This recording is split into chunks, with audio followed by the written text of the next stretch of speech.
आणि त्या जागतिक प्रश्नांना तुम्ही त्या समुदायाच्या वतीने उत्तर शोधत गेला तर एकमत होणार नाही ते सोडण्याविषयी. तर तुमचे प्रश्न असे असले पाहिजेत की तुमच्या समुदायाला, म्हणजे तुमच्या हुकमी समुदायाला तर तुमचं अपील असलंच पाहिजे, परंतु त्यातल्या किमान काही गोष्टी अशा असल्या पाहिजेत की जगातल्या कुठल्याही समुदायाला, विशेषतः धार्मिक समुदायाला, त्या अपील झाल्या पाहिजे. या वयोगटातले जे विद्यार्थी आहेत ते महत्वाचे आहेत, त्यांचे प्रश्न महत्वाचे आहेत, त्यांना डावलून चालणार नाही, बायपास करता येणार नाही. जागतिक पातळीवरती काय किंवा भारतासारख्या महत्वाच्या देशाच्या पातळीवरती काय, ही तरुण पिढी महत्वाची ठरते आहे. आपण या धर्माला, हिंदू धर्माला, विशेषतः वैदिक धर्माला सनातन धर्म असं म्हणतो. निश्चितपणे त्या सनातन शब्दाचा नेमका अर्थ काय, अनेक लोक तो शब्द वापरतात. सनातन शब्दाचा एक अत्यंत महत्वाचा अर्थ असा आहे की नित्य नूतन म्हणजे सनातन. म्हणजे अगदी सुरुवातीला इस्लामची राजवट आली, मग परत ब्रिटिश आले, म्हणजे ख्रिश्चन लोकांची राजवट आली, त्यांचे धर्म आले, पण यांनी काही एक भूमिका घेतली आणि काही सुधारणा आणून परिवर्तन घडवून आणलं, नित्य नूतनत्वाला जागून, असं काही दिसलं. संतांची काय भूमिका आहे की जी कामं खरोखर शंकराचार्यांसारख्या पीठस्थ लोकांनी करायला पाहिजे त्यांच्याकडनं ती होत नाही, म्हणून हे सगळं डिपार्टमेंट संतांनी आपल्या हातामध्ये घेतलं. आणि तुकोबा म्हणाले उदाहरणार्थ की धर्माचे पालन करणे पाषांड खंडन हेची आम्हा करणे काम. हे आमचं काम म्हणायला लागले. आता खरं तुकोबांचं काम आहे का ते? धर्मरक्षा वायासाठी करणे आठी आमासी आहे का? तर ऑफिशियली नाही, म्हणजे त्यांच्या त्या परंपरेत किंवा ते ज्या जातीमधले होते वगैरे त्यात नाही, पण तरी अशा लोकांना वाटलं की नाही ना, मग हे करत नाही तर आपण केलं पाहिजे, आणि त्यांनी ते केलं आणि सुदैवाने त्यात ते यशस्वी झाले. त्यामुळे त्यांनी धर्माचं स्वरूप योग्य त्या पद्धतीने बदललेलं आहे, परिवर्तन योग्य ती केलेली आहे. की आत्ताचे हे लोक असे का झाले, कसे झाले, त्याचं कारण काय? तर त्याचं कारण म्हणजे आत्ताचं तंत्रज्ञान.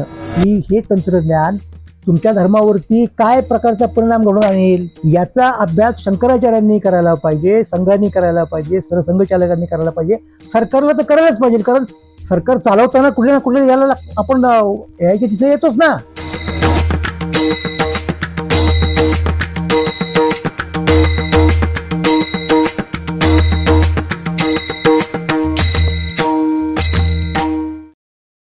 नमस्कार, मी सदानंद मोरे.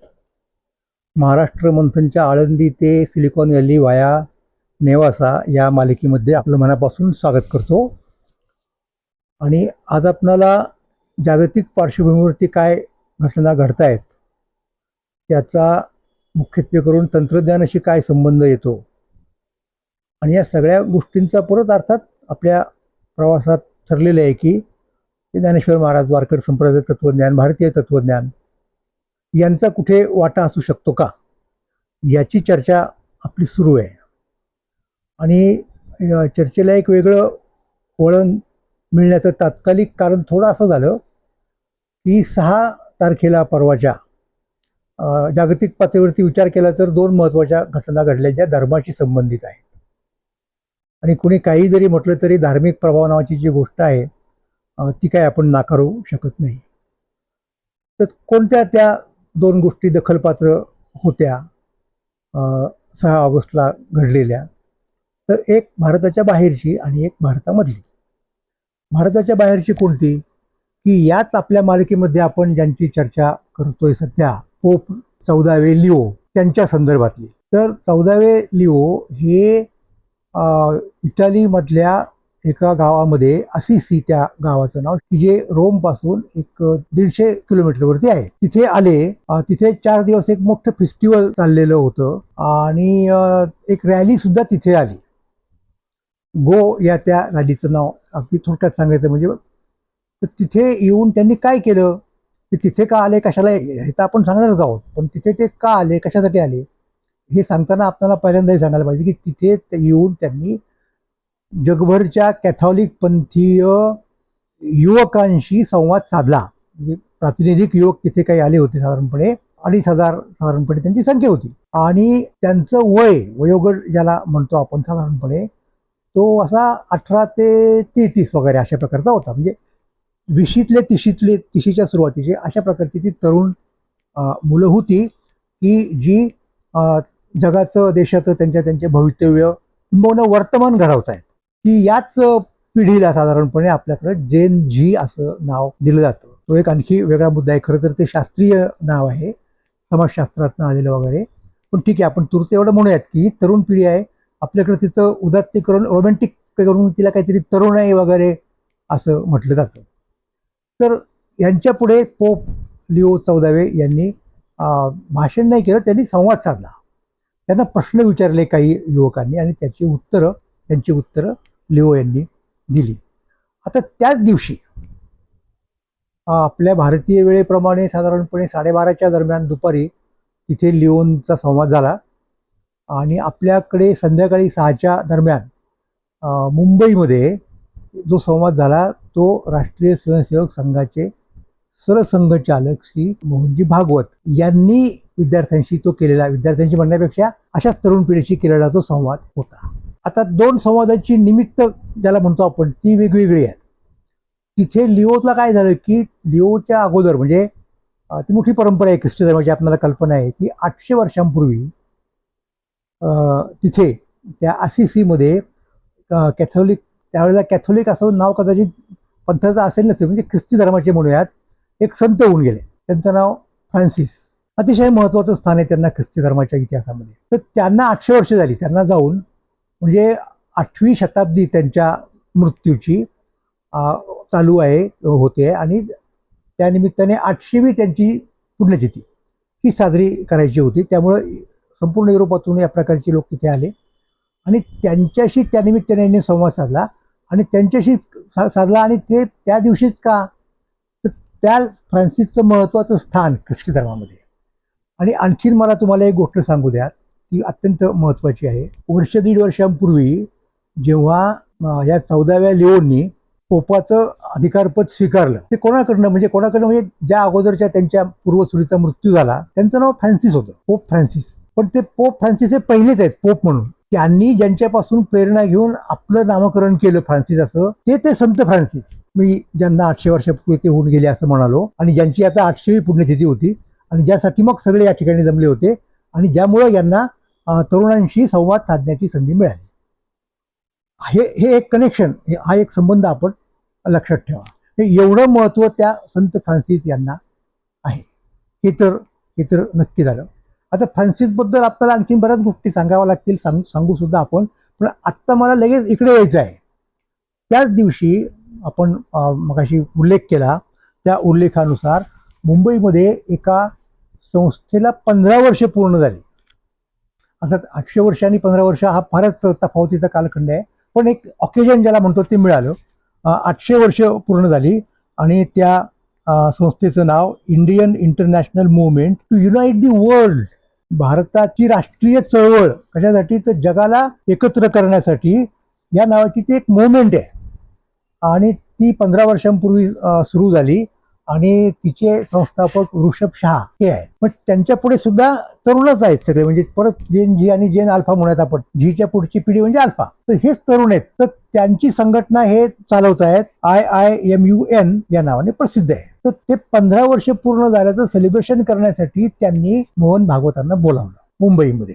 आणि मग त्या संधीचा म्हणा किंवा त्या ऑकेजनचा काय म्हणायचं ते म्हणा, कसा उपयोग करून घ्यावा, कसा फायदा करून घ्यावा, हे कदाचित भागवतांच्या लक्षात आलं असेल आणि यांच्याही लक्षात आलं की त्याची आज गरज आहे शहांच्या. म्हणून त्यांनी तिथे त्यांचा याच वयोगटातल्या भारतातल्या मुलांशी संवाद साधून दिला प्रश्नोत्तराच्या स्वरूपात, की जे प्रश्न यांनी विचारले स्वतः शहांनी तरुणांशी, अशा प्रकारे जेन जी वगैरे या प्रकारच्या मुलांशी. आणि तो संवाद झाला. राष्ट्रीय स्वयंसेवक संघाचे सरसंघचालक मोहनजी भागवत आणि तरुणांच्या वतीनं स्वतः ऋषभ शहा यांच्यामधला हा प्रश्नोत्तराचा संवाद झाला. मग हा एक योगायोग आहे. म्हणजे आता हे सांगायची आवश्यकता नाही की कॅथॉलिक पंथीय ख्रिश्चन संपूर्ण जगभरचे आहेत, जगभर पसरलेले आहेत. त्यामुळं पोप जे म्हणतात ते त्या सगळ्यांच्या पर्यंत जातात. अर्थात पोप यांचं म्हणणं असं आहे की आम्ही काही फक्त कॅथॉलिकांच्या पुरतं किंवा अगदी ख्रिश्चनांच्या पुरतं सुद्धा सांगत नाही, मर्यादित नाही आमचं म्हणणं, सगळ्या जगासाठी. आणि त्याला परत त्या फ्रान्सिसची परंपरा आहे तेवढी सांगायला हरकतच नाही. मला हे जे संत फ्रान्सिस होते 13व्या शतकातले, त्यांचं वैशिष्ट्य असं की त्यांनी सुद्धा सगळ्या लोकांशी संवाद साधण्याचा, संपर्क करण्याचा प्रयत्न केला. तो किती प्रयत्न केला असेल ते तुम्हाला आश्चर्य वाटेल की त्यावेळेला ख्रिस्ती धर्म आणि इस्लाम यांच्यामध्ये खूप युद्ध सुरू होती, धर्मयुद्ध. तिकडे जिहाद त्यांच्या भाषेत आणि यांच्या भाषेमध्ये क्रुसेड. तर 13व्या शतकात जे क्रुसेड झालं ते 5वं सुरुवातीला. तर ते 5वं क्रुसेड चालू असताना तिथे त्यांचा प्रमुख तो इजिप्तचा सुलतान होता, अल कमील वगैरे असं काहीतरी त्याचं नाव आहे. आपण तो तपशील सांगू नंतर, आणखीन आपल्याला त्याच्याबद्दल काहीतरी बोलायचं आहे. तर हे स्वतः आपला जीव धोक्यात घालून युद्ध चालू असताना तिथे गेले त्या सुलतानाकडे आणि त्याच्याशी चर्चा केली, शांतीची चर्चा केली. म्हणजे त्यांना स्वतःला, थोडक्यात मुद्दा असा आहे की त्या पोपला 13व्या शतकातल्या, पोप नव्हे संत होते, त्या संताला 13व्या शतकातल्या ख्रिस्ती धर्म तर होताच, पण ऑर्थोडॉक्स चर्च होतं त्या काळामध्ये वेगळ्या प्रकारचं. प्रोटेस्टंट हे आणखी नंतर आलं. त्याचप्रमाणे इस्लामीचे लोक होते की ज्यांचं युद्ध सुरू होतं. त्या सगळ्यांना आपण काहीतरी सांगायचा प्रयत्न सांगू असं वाटत होतं. तर तीच परंपरा जर समजा हे आत्ताचे पोप लिओ 14 चालू ठेवत असतील तर त्याबद्दल कोणाला आक्षेप घ्यायचं काही कारण नाही. कारण त्यांनी हँडल केलेले प्रश्न जागतिक प्रश्न आहेत आणि त्या जागतिक प्रश्नांना तुम्ही त्या समुदायाच्या वतीने उत्तर शोधत गेला तर एकमत होणार नाही ते सोडण्याविषयी. तर तुमचे प्रश्न असे असले पाहिजेत की तुमच्या समुदायाला, म्हणजे तुमच्या हुकमी समुदायाला तर तुमचं अपील असलंच पाहिजे, परंतु त्यातल्या किमान काही गोष्टी अशा असल्या पाहिजेत की जगातल्या कुठल्याही समुदायाला, विशेषतः धार्मिक समुदायाला त्या अपील झाल्या पाहिजेत. तर ही दक्षता घ्यायचा प्रयत्न हे लिओ करतायत. तसा तो मुळात त्या संत फ्रान्सिसने केलेला होता आणि म्हणून तर हे सगळे कॅथोलिक मंडळी तिथे आले आणि वगैरे वगैरे. तर तसं इथे काय आहे, इथे यांची जी संस्था आहे ती संस्था युनाइट दी वर्ल्ड म्हणते. म्हणजे आता नेमकं 15 वर्षात तिने काय कार्य केलं, किती पुढे गेली, काय परिणाम झाला हे अजून मला माहित नाही आणि इतक्या लवकर या गोष्टी कळत पण नसतात. पण निदान त्या संस्थेचं ते ध्येय आहे आणि असं ध्येय असणाऱ्या संस्थेनं एका धर्माच्या संघटनेच्या प्रमुखाला बोलावणं यालाही एक महत्व आहे. काय त्याचं कारण? त्याचं कारण असं आहे की संख्येचा जर विचार केला भारतामधल्या, भारत हे एक सेक्युलर राष्ट्र म्हणून प्रसिद्ध आहे. त्याच्यामध्ये संख्या ही हिंदू धर्मीय लोकांची जास्त आहे. त्यामुळं हिंदू धर्मातले लोक जे भूमिका घेतील, ज्या गोष्टी करतील, ज्या कृती करतील, त्याचा परिणाम इथल्या इतर धर्मीय लोकांनी केलेल्या गोष्टींपेक्षा, मांडलेल्या भूमिकेपेक्षा, कृतीपेक्षा कदाचित जास्त होण्याची शक्यता आहे. ही फॅक्च्युअल गोष्ट आहे. बहुसंख्य लोक जे करतात त्याचा परिणाम त्या जास्त प्रभावी ठरतात गोष्टी, म्हणून त्यांच्यावरती जबाबदारी पण येते. आणि आता भागवत जर या धर्माच्या संघटनेचे प्रमुख असतील की जी संघटना 100 वर्षाची झालेली आहे नुकतीच, आणि जी संघटना असं म्हणतात की जगामधली एक क्रमांकाची संघटना आहे संख्येच्या दृष्टीनं, मग असं जर असेल तर त्यांना निश्चितपणे काही एक महत्व आहे त्यांच्या म्हणण्याला. म्हणून मी असं म्हणेन की ऋषभ शहा यांनी योग्यच गोष्ट केली की अशा व्यक्तीला तिथे बोलावलं की संघटनात्मक रीतीनं ज्या व्यक्तीचा प्रभाव जास्त लोकांच्यावरती पडण्याची शक्यता आहे. हा झाला मुद्दा. दुसरा एक मुद्दा जो आहे तो काही प्रमाणात अकॅडमिक आहे, काही प्रमाणात आर्थिक आहे आणि काही प्रमाणात राजकीय सुद्धा आहे. तो म्हणजे कोणता?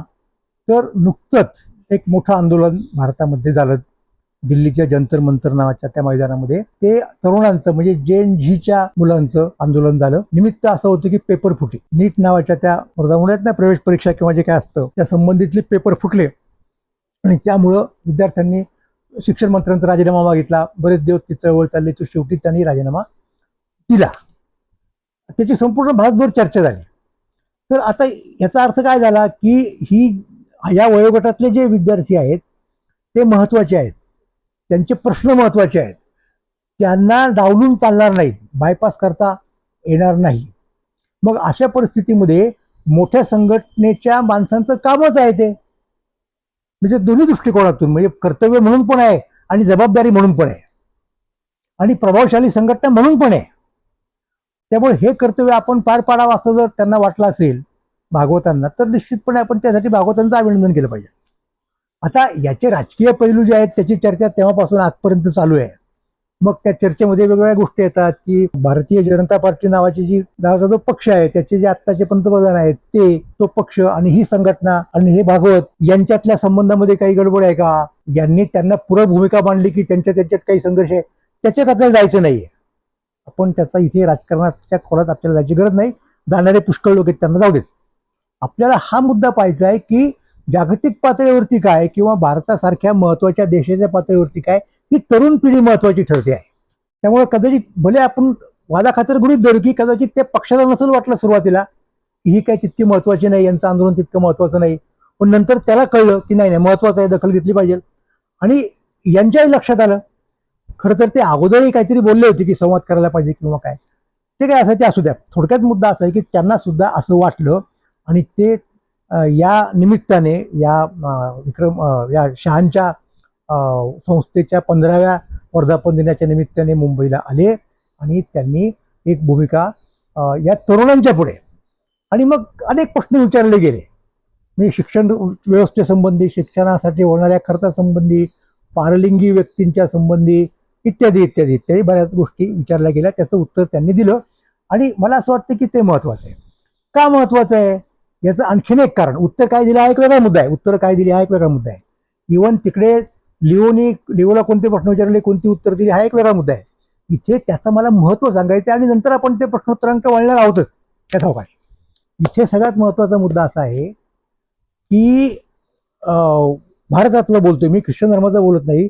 या ख्रिस्ती धर्मातल्या विशेषतः पोपनी सामाजिक राजकीय प्रश्नांच्या संदर्भात काहीतरी म्हणायची, भूमिका घ्यायची, ही खूप जुनी गोष्ट आहे, ही नव्याने सुरू झालेली नाहीये.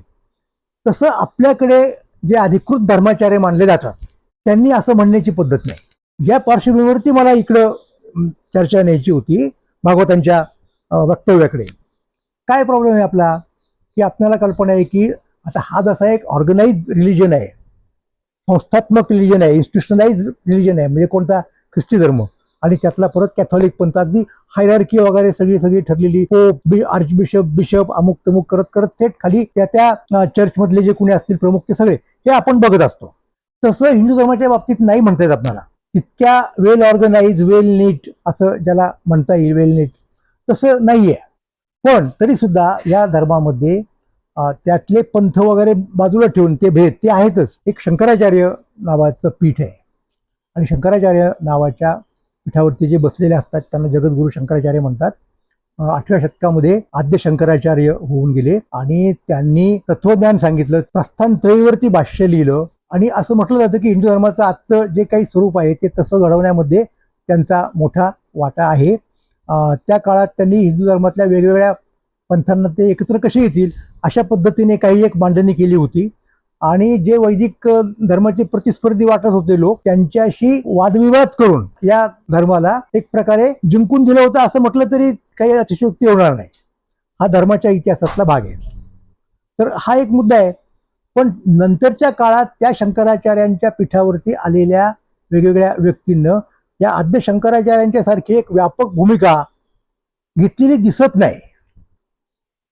असल्यास कोणी सांगून द्यावी. म्हणजे एखादा विद्यारण्य जर सोडला की ज्यांनी विजयनगरला ते हरिहरानी बुक्क नावाचे हिंदू राजे होऊन गेले, त्यांच्या राजकारणात काही मार्गदर्शन केलं असं म्हटलं जातं, असं मानलं जातं. तर एरवी आपण असं बघतो की या धर्मावरती जेव्हा जेव्हा ते स्टॅग्नंट म्हणजे काहीतरी साचलेल्या पाण्यासारखे झाले, परिवर्तनाची जेव्हा गरज निर्माण झाली, इतर धर्मीयांची आक्रमणं झाली, तेव्हा यांनी काही एक ठोस भूमिका घेतली असं दिसत नाही. आपण या धर्माला, हिंदू धर्माला, विशेषतः वैदिक धर्माला सनातन धर्म असं म्हणतो. निश्चितपणे त्या सनातन शब्दाचा नेमका अर्थ काय? अनेक लोक तो शब्द वापरतात. सनातन शब्दाचा एक अत्यंत महत्वाचा अर्थ असा आहे की नित्य नूतन म्हणजे सनातन. वेगळा अर्थ आहे पण महत्वाचा अर्थ आहे. आणि धर्म जर नित्य नूतन असला म्हणजे तो वेळच्या वेळी त्याने आपल्यात योग्य ते परिवर्तन घडवलं. लक्षात घ्या, परिस्थितीमध्ये परिवर्तन घडवलं, कधी कधी स्वतःला परिस्थितीशी अडॅप्ट करून घेतलं. अडॅप्ट करणं आणि अडॅप्ट करणं या दोन्ही गोष्टी जर त्याला प्रक्रियेत भाग घेता आला तर त्याला परिवर्तनशील नित्य नूतन धर्म असं म्हणता येईल. आणि हे करताना अर्थात मूळ गाभ्याला धक्का लागायचं काही कारण नाही. पण बाकीच्या ज्या अनावश्यक कदाचित एखाद्या काळात ते आवश्यक असतील, पण नंतर जेव्हा ते अनावश्यक ठरतात तेव्हा त्यांना बाजूला सुद्धा टाकायचं काही अडचण नाही. हे कोण करणार? तर हे त्या पीठाचे प्रमुख शंकराचार्य करायला पाहिजे. पण हे कृत्य त्यांच्याकडनं घडत नव्हतं आणि त्यामुळे कित्येक वर्ष हा समाज जातीव्यवस्थेच्या काही त्रुटी असतील किंवा काही दोष असतील त्यांचा शिकार झाला, विषमतेचा शिकार झाला. हे पाहिलं पाहिजे, आपण हे मान्य केलं पाहिजे. तर ते काही त्यासाठी करत नव्हते. म्हणजे अगदी सुरुवातीला इस्लामची राजवट आली, मग परत ब्रिटिश आले, म्हणजे ख्रिश्चन लोकांची राजवट आली, त्यांचे धर्म आले. पण यांनी काही एक भूमिका घेतली आणि काही सुधारणा आणून परिवर्तन घडवून आणलं, नित्य नूतनत्वाला जागून, असं काही दिसलं नाही. हे इतर लोकांना जाणवत होतं. कोणाला जाणवलं? म्हणजे अभ्यासकांना वगैरे जाणवणं हे तर वेगळाच मुद्दा आहे. हे संतांना जाणवलं, लक्षात घ्या. संतांची काय भूमिका आहे की जी कामं खरोखर शंकराचार्यांसारख्या पीठस्थ लोकांनी करायला पाहिजेत त्यांच्याकडनं ती होत नाही, म्हणून हे सगळं डिपार्टमेंट संतांनी आपल्या हातामध्ये घेतलं. आणि तुकोबा म्हणाले उदाहरणार्थ की धर्माचे पालन करणे पाषांड खंडन हेची आम्हा करणे काम. हे आमचं काम म्हणायला लागले. आता खरं तुकोबांचं काम आहे का ते? धर्मरक्षा वायासाठी करणे आठी आमासी आहे का? तर ऑफिशियली नाही. म्हणजे त्यांच्या त्या परंपरेत किंवा ते ज्या जातीमधले होते वगैरे त्यात नाही. पण तरी अशा लोकांना वाटलं की नाही मग हे करत नाही तर आपण केलं पाहिजे. आणि त्यांनी ते केलं आणि सुदैवाने त्यात ते यशस्वी झाले, हे मला तुम्हाला सांगायला पाहिजे. त्यामुळे त्यांनी धर्माचं स्वरूप योग्य त्या पद्धतीने बदललेलं आहे, परिवर्तन योग्य ती केलेली आहे. तर मग इथे ही जुनी गोष्ट झाली. अगोदरच्या परकीय सत्तेचं राज्य होतं तेव्हाची. आता नंतरची परकीय सत्ता जेव्हा इथे आली म्हणजे ब्रिटिशांची, आणि ख्रिस्ती मिशनरी आले आणि ते त्यांच्या धर्माचा प्रसार करायला लागले, त्यावेळेला शंकराचार्य इथली काही भूमिका घेत होते का? तर घेत नव्हते असं दिसतं. म्हणून तर ज्यांचा शंकराचार्य नावाच्या पीठाशी काही संबंध नाही असे लोक पुढे आले. म्हणजे दयानंद सरस्वती पुढे आले उदाहरणार्थ, विवेकानंद पुढे आले आणि त्यांनी काही एक भूमिका घेतली. लक्षात घ्या, ते शंकराचार्य नव्हते, त्यांना कुठलाही अधिकार नव्हता, तरीही लोक त्यांच्या मागे गेले. त्यांनी हे मानलं, आपले नेते मानलं. ही गोष्ट आपण लक्षात ठेवली पाहिजे. पण तरी देखील अपेक्षा राहते ना, आणि या अपेक्षेला नाट्यरूप देण्याचं काम जर कुणी केलं असेल तर ते मामा वरेरकरांनी केलं. मामा वरेरकर हे गेल्या शतकातले फार मोठे नाटककार होते आणि सामाजिक दृष्टिकोनातून, राजकीय दृष्टिकोनातून फार जागरूक होते. आणि सुदैवानं त्यांना त्या काळचे प्रमुख एक महत्वाचे नट निर्माते केशवराव भोसले यांची जोड मिळाली. ललित कलादर्श नावाची त्यांची ती नाटक कंपनी होती आणि त्याच्यात त्यांनी एक नाटक जे आणलं ना ते फार महत्वाचं आहे. ते या प्रश्नाशी संबंधित आहे, शंकराचार्य आणि त्यांची कर्तव्य. झालं असं की त्या काळात हिंदू धर्मातले लोक ख्रिस्ती धर्मात जायला लागले.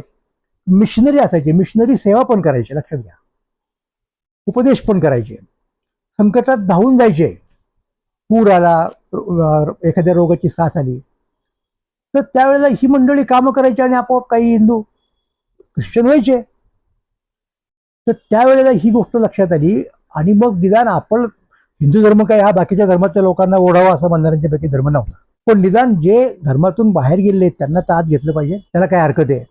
हेही काम शंकराचार्य करायला तयार नव्हते. मग परत तोच मुद्दा येतो, हे ज्यांचं ऑफिशियल काम नाही त्यांना ते करावं लागतं. म्हणजे शिवाजी महाराजांनी 17व्या शतकात असे काही धर्मांतर करून घेतले ना, गेलेल्या लोकांना आत आणलं. तसं नेताजी पालकर त्यामध्ये एक होते. तसं आत्ता काय करायचं, कुणी करायचं हा प्रश्न उपस्थित झाला. आणि त्यावेळेला मुंबईमध्ये वैद्य बंधू होते. त्यातले एक सुंदरराव वैद्य, आणखी असे दोघं तिघे भाऊ होते आणि त्यांनी हिंदू मिशन नावाची संस्था काढली. बघा, मिशनऱ्यांच्या मॉडेलवरती की आम्ही धर्माचं काम करणार, आम्ही आमच्या धर्मातून बाहेर गेलेल्या लोकांना आतमध्ये आणणार, मग त्यासाठी योग्य ती विधी आम्ही निर्माण करू.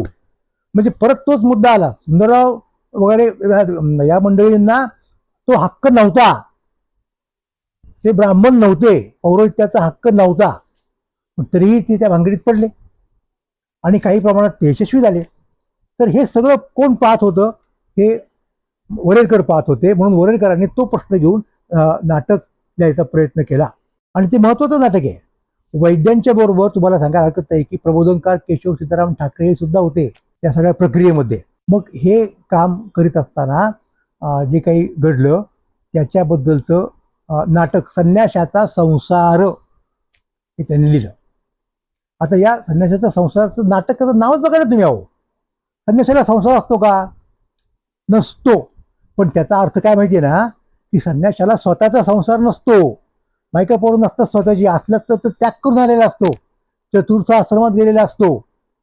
पण त्या क्षणी सगळं जग हा त्याचा संसार बनतो. तो सगळ्यांशी बांधलेला असतो, निदान आपल्या धर्माच्या लोकांशी जरी. मग अशा प्रकारचे शंकराचार्य की ज्यांना हा दृष्टिकोन आहे आणि ज्यांना धर्मातल्या आपल्या सगळ्या लोकांच्या बद्दलची काळजी आहे, ते शंकराचार्य हे नायक आहेत नाटकाचे. आणि त्या नाटकामध्ये ही शंकराचार्यांची भूमिका ही ज्यांनी निभावली ते माधवराव वालावलकर म्हणून फार चांगले नट त्या काळचे होते, त्यांनी ती भूमिका बजावली. आणि आणखीन एक गोष्ट मुद्दाम सांगतो, मी आत्ता कोणाचं नाव घेतलं, विवेकानंद, की ज्यांच्यातून पुढे रामकृष्ण मिशन स्थापन झालं. परत तो मुद्दा लक्षात घ्या. तर ते आदर्श आहेत त्यांनी हिंदू धर्माचा प्रसार जसा केला, त्यांनी रामकृष्ण मिशनच्या माध्यमातून पुढे एक सेवा कार्य सुरू केलं, तसं हे शंकराचार्य करू इच्छितात. आणि ते मग ते आपल्या ह्या परंपरेच्या बाहेर जातात आणि ते त्या शंकराचार्यांच्या मठामधले काय असतील ते आभूषणं म्हणूयात आपण, सोन्याची चांदीची भांडी, पूजेची पात्र वगैरे वगैरे ती विकतात मोडीमध्ये आणि काय करतात, पूरग्रस्तांना मदत करतात. कारण आपण जर नाही मदत केली तर कदाचित मिशनरी येतील आणि त्यातले काही हिंदू आपोआप ख्रिस्ती होतील. ही त्यांना काळजी आहे.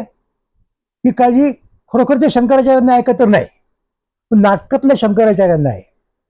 ही भूमिका नाटकातून त्यांनी मांडली. खूप ते नाटक गाजलं त्या काळामध्ये. ही मी काय सांगतोय की शंकराचार्यांच्या त्या भूमिकेमध्ये खरोखरच्या शंकराचार्यांच्या आजतागत काही मूलभूत फरक पडला असं दिसत नाही.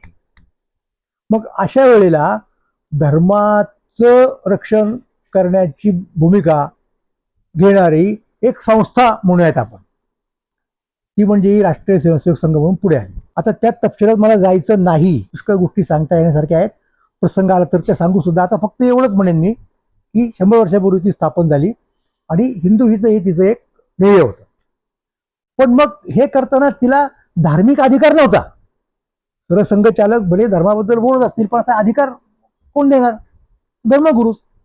पण आपल्याला परत एकदा धर्माचं हित करायचं असेल तर आपल्या कार्यपद्धतीमध्ये, आपल्या संघटनात्मक चौकटीमध्ये कधी कधी बदल करावे लागतील. म्हणजे जर तुमचा धर्म सनातन म्हणजे नित्य नूतन आहे, तर तुमची संस्था सुद्धा तशीच नित्य नूतन व्हायला पाहिजे. हा तो मुद्दा आहे. परंतु संघ तितक्या वेगाने बदलत होता असं काही कोणी म्हणणार नाही. नवीन गोष्टी जर संघाच्या लोकांना करायच्या असतील आणि त्यांनी तसं मांडलं तर पुष्कळ वेळा त्या लोकांना आतून विरोध झालेला आहे. मग काही लोक आक्षेप घ्यायचे की मग तुमचं काम काय, फक्त कवायत करणं आणि फक्त संघाच्या ठिकाणी एकत्र येणं, ध्वजाला वंदन करणं एवढंच आहे का काम? मग ज्यांना काही वेगळं करायचं होतं, उदाहरणार्थ ज्ञानप्रबोधिनी ज्यांनी स्थापन केले ते आप्पा पेंडसे, तर त्यांचं हे कृत्य म्हणजे नेहमीच्या चौकटीच्या बाहेर जाऊन त्यावेळेच्या सरसंघचालकांना नाही पटलं. त्यांच्यात काही मतभेद झाले. मग आप्पा बाहेर पडले आणि त्यांनी ज्ञानप्रबोधिनी स्थापना केली. तसंच तिकडं म्हैसाळचं काम आहे देवलांचं वगैरे, तिथेही काहीतरी असंच झालं. म्हणजे कुठल्याही संस्थेमध्ये एक बदल हा सहजासहजी होत नसतो. एकतर खूप प्रेशर यावं लागतं त्याच्यातनं वगैरे, आणि असे दबाव आले सुद्धा आणि त्यामुळं मग काही बदल घडले. त्यातला एक बदल कोणता, म्हणजे हे मला माहिती आहे कारण त्या बदलाची संबंधित असणाऱ्या लोकांचा माझा प्रत्यक्ष संबंध होता. त्यांनी मला ते सांगितलेले आहे. तपशील सांगणार नाही परत. पण गजानन विश्वनाथ केतकर हे लोकमान्य टिळकांच्या मुलीचा मुलगा नातू, ते केसरीचे संपादक होते त्यावेळेला. म्हणजे जेव्हा हा मी मुद्दा सांगतोय त्या काळामध्ये गांधी हत्येच्या संदर्भात संघावरती बंदी आली आणि ती जर उठवायची असेल तर काही प्रयत्न केले पाहिजेत. मग केतकरांनी प्रयत्न केले. केतकर पटेलांना भेटले, सरदार पटेल गृहमंत्री भारताचे, आणि बऱ्याचशा गोष्टी ते ठरवायचे. तर प्रश्न संघाचं काम काय, स्वरूप काय याच्याबद्दलचा होता. तर त्यासाठी गुरुजी म्हणजे गोळवळकर गुरुजी आणि पटेल यांची रुजवात घालून द्यायचं काम केतकरांनी केलं. आणि संघ ही राजकीय संघटना नाही, ती सांस्कृतिक संघटना आहे. हा मुद्दा तिथे प्रकर्षाने गुरुजींनी मांडला आणि संघावरची बंदी उठली. हा तो एक मला मुद्दा सांगायचा आहे. योगायोगानं संघामधल्या दुसऱ्या परिवर्तनाच्या वेळेला सुद्धा गवी केतकर पुढे होते हे अनेकांना माहीत नाही. म्हणजे ते कोणती की परत एकदा संघावरती बंदी आली. भारतातल्या आणखीन काही संघटनांच्यावरती आली होती, संघावरती सुद्धा आली, आणि ती म्हणजे इंदिरा गांधींनी आणीबाणी पुकारली तेव्हाची गोष्ट आहे. मग परत एकदा संघाबद्दल जे समज आहेत सरकारचे, लोकांचे, ते दूर करावेत वगैरे वगैरे, आणि संघाचं स्वरूप काय हे सांगावं, एक अशा प्रकारची भूमिका पुढे आली. आणि परत गवी केतकर यांनी त्यावेळेला सुद्धा प्रयत्न केले. आणि ते प्रयत्न कुठनं केले? ते प्रयत्न त्यांनी संघाचे तेव्हाचे सरसंघचालक बाळासाहेब देवरस होते, देवरस आणि यांच्यात एक प्रकारचा संवाद, एक कम्युनिकेशन झालं. देवरस एरोड्याच्या तुरुंगामध्ये होते आणि त्याच्यामध्ये सेवा कार्य नावाची गोष्ट संघात सामावून घेतली पाहिजे असा मुद्दा पुढे आला. आणि मग ती कशी सामावून घेता येईल त्याचं एक मॉडेल होतं स्काउटचं. तर त्याच्या संबंधीची काही माहिती, काही मदत जी लागती ती देवरसांना ती केतकरांनी बाहेरून त्यांना केलेली हे मला माहिती आहे. आणि आपल्याला कल्पना आहे की त्याच्यानंतर खरोखर संघाने एक प्रकारे काच टाकली असं म्हणता येईल. म्हणजे परत परिवर्तन योग्य ते घडून आलं. आता तिसऱ्या परिवर्तनाची एक गरज आहे. तिसरं परिवर्तन म्हणजे कोणतं मी तुम्हाला सांगतो की आत्तापर्यंत कसं झालं सामान्यपणे की संघामध्ये एक शिस्त असायची. त्या शिस्तीमध्ये जे वरिष्ठांनी जे सांगायचं ते ऐकायचं. संघस्थानावरती बौद्धिक वगैरे जी होतात त्याच्यामध्ये प्रश्नोत्तरांना वाव वगैरे फारसा नसतो. हा एक पॅटर्न आहे की हा एक पॅराडाईम आहे सगळ्या त्यांच्या फंक्शनिंगचा म्हणूयात आपण. आत्तापर्यंत ते चाललं, कारण आत्तापर्यंत ज्या पिढ्या होऊन गेल्या आपल्याला त्या पिढ्यांमध्ये क्रॉस क्वेश्चन करण्याची मुभा निदान तिची तरी नव्हती. आता उदाहरणार्थ सोशलिस्टांच्या सेवादारामध्ये ती मुभा असेल, किंबहुना जरा जास्तच होती आणि त्याचा फटका त्यांना बसला, हे मला सांगायला पाहिजे. पण इथे नक्कीच नव्हती. आता भागवतांच्या हे लक्षात आलं की आत्ताची पिढी बदललेली आहे आणि आत्ताच्या पिढीला केवळ आपण सांगायचं आणि त्यांनी ते ऐकायचं असं होणार नाही. त्यांच्याशी संवाद करण्याची, चर्चा करण्याची, त्यांचे प्रश्न समजून घेण्याची गरज आहे आणि त्याची नांदी मला भागवतांच्या परवाच्या त्या संवादामध्ये दिसली. हे मला या ठिकाणी सांगायचं आहे. आता पुढे काय होईल मला माहित नाही, पण सुरुवात तर झालेली आहे महत्वाची. म्हणजे त्याच्या आधी काही किरकोळ गोष्टी झाल्या, म्हणजे उदाहरणार्थ हाफ पॅन्टच्या ऐवजी फुल पॅन्ट घालायला लागले वगैरे, पण ते बाह्य झालं सगळं. आता इथे हा बेसिक जो मुद्दा आहे ना, इथे चर्चा झाली पाहिजे. वादे वादे जायते तत्वबोधा हे आपण आपल्या तत्वज्ञानाचं वैशिष्ट्य मानतो आणि त्याचा आपल्याला अभिमान वाटतो. मग अशा प्रकारच्या चर्चेची मुभा, वादाला वाव हा का असू नये संघटनेमध्ये, हा मुद्दा आहे. तर त्या मुद्द्याला धरून मला असं वाटतं त्या दृष्टिकोनातून आपण पाहिलं पाहिजे. संघ आणि भाजप यांचा काय संबंध आहे, मोदी आणि भागवत यांचा काय याच्याशी मला घेणं देणं नाही. ते त्यांचा अंतर्गत प्रश्न आहे, ते काय करायचं ते करतील. माझा मुद्दा हा महत्वाचा आहे की आत्ताची तरुणाई ही, आणि शेवटचा मुद्दा तुम्हाला सांगतो आणि थांबतो, तो फार महत्वाचा आहे की आत्ताचे हे लोक असे का झाले, कसे झाले, त्याचं कारण काय. तर त्याचं कारण म्हणजे आत्ताचं तंत्रज्ञान. हे मला तुम्हाला सांगायचं आहे की ज्या तंत्रामध्ये आर्टिफिशियल इंटेलिजन्स ही अत्यंत महत्वाची बाब आहे, हे लक्षात घ्या. की जिला परत हात 14व्या लिओ यांनी घातला, गेल्या महिन्यातलीच गोष्ट आहे, बहुतेक जून मधली असेल कदाचित. त्याच्यावरती आपण मागचाच व्हिडिओ आपला त्याच विषयावरती आहे की लिओनी हे तंत्रज्ञान गृहीत धरून. मला असं म्हणायचं माहिती का की हे तंत्रज्ञान तुमच्या धर्मावरती काय प्रकारचा परिणाम घडून आणेल याचा अभ्यास शंकराचार्यांनी करायला पाहिजे, संघांनी करायला पाहिजे, सरसंघचालकांनी करायला पाहिजे, सरकारला तर करायलाच पाहिजे. कारण सरकार चालवताना कुठे ना कुठे याला आपण यायचे तिथे येतोच ना. हे मला महत्वाचा मुद्दा वाटतो. मी जे आत्तापर्यंत सांगतो गेले 30 याच्यामध्ये AIच्या संदर्भात माझं सगळं चाललेलं आहे, आळंदी ते सिलिकॉन व्हॅली, त्यातला हा एक मला महत्वाचा टप्पा वाटतो की केवळ त्याचा उपयोग करायचा, जसं येईल तसं स्वीकारायचा असं चालणार नाहीये. मग जर तुम्हाला जग युनाईट करायचं असेल, वेगळ्या भाषेत म्हणजे जगाचं गुरु व्हायचं असेल त्यासाठी, तर इकडं दुर्लक्ष करून चालणार नाही. हे फार महत्वाचं आहे. किती महत्वाचं आहे ते एका मिनिटात सांगतो की जे मी पूर्वी सांगितलेलं आहे माझ्या एका पॉडकास्टमध्ये. ते असं आहे की समर्थांचं एक वचन सगळ्यांना माहिती असलं की मुख्य ते हरिकथा निरूपण, दुसरे ते राजकारण, तिसरे ते सावधपण सर्वाविषयी. आता परिस्थिती अशी आहे की हे जे तंत्रज्ञान आलेलं आहे आर्टिफिशियल इंटेलिजन्स, कृत्रिम बुद्धिमत्तेतून, त्यामुळं राजकारणात AI आहे, अर्थकारणात AI आहे, धर्मकारणात AI आहे. AI सर्वव्यापी आहे, कुठे नाही असं नाही. म्हणून दुसरं कलम जर हे टाकलं तुम्ही समर्थांच्या त्या उक्तीत की मुख्य ते हरिकथा निरूपण, कारण तो गाभा आहे आपला, म्हणजे धर्म थोडक्यात जी काही तत्व असतील ते, दुसरे ते AI कारण, तरच तुमचा निभाव लागणार आहे. आणि हे पहिल्यांदा रशियाचे अध्यक्ष पुतीन यांना कळलं. आणि ज्या वेळेला त्या गो म्हणजे तिकडचा खेळ, त्या खेळामध्ये आर्टिफिशियल इंटेलिजन्सनी एका चॅम्पियनला, कोरियाच्या चॅम्पियनला हरवलं. त्याच्यानंतर पुतीनची पहिली प्रतिक्रिया होती की इथून पुढच्या जगात जो AI मध्ये पहिला असेल तो जगात पहिला असेल. या समेवरती मी येतो आणि थांबतो. धन्यवाद.